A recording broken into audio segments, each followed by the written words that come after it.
Thank you, Roberto, and thank you, Ricardo. Let me pick up on the themes that have been set out by the prior speakers. As Roberto said, we have to build peace. And as Ambassador Salazar said, we have to do that hand in hand. And as Ricardo said, we have to accept responsibility.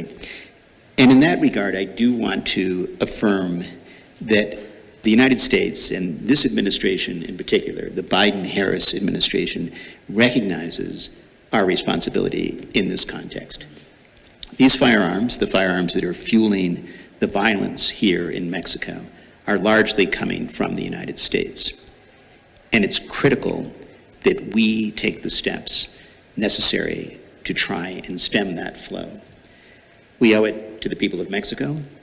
We owe it to the people of both countries, because, as Ricardo put it so well, this is not a phenomenon that stands alone.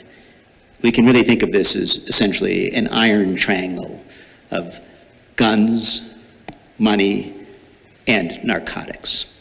All three of these things reinforce each other. And we'll see today exactly how narcotics proceeds from the cartels are being used to buy ever more weapons, which of course increases their strength and their ability to engage in narcotics trafficking. So any one of the parts of this triangle is important to attack.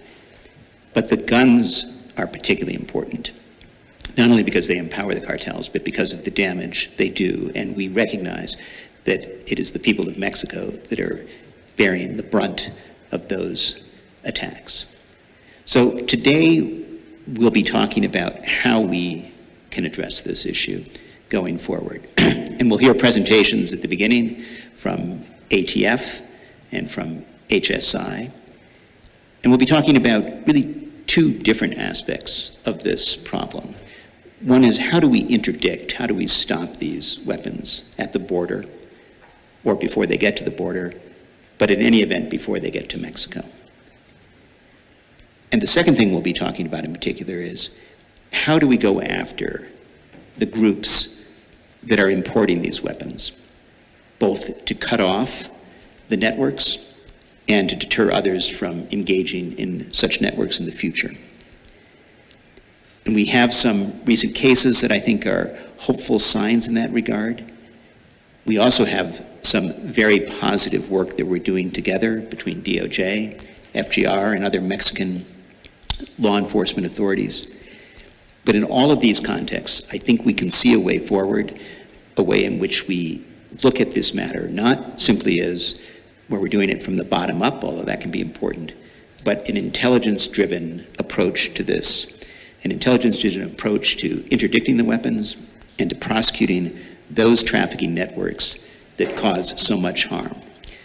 So we're grateful to all of you for being here, grateful in particular to our law enforcement agencies from both countries who are really doing the work, and look forward to discussing this issue today and thinking about what more we can do together. So, thank you.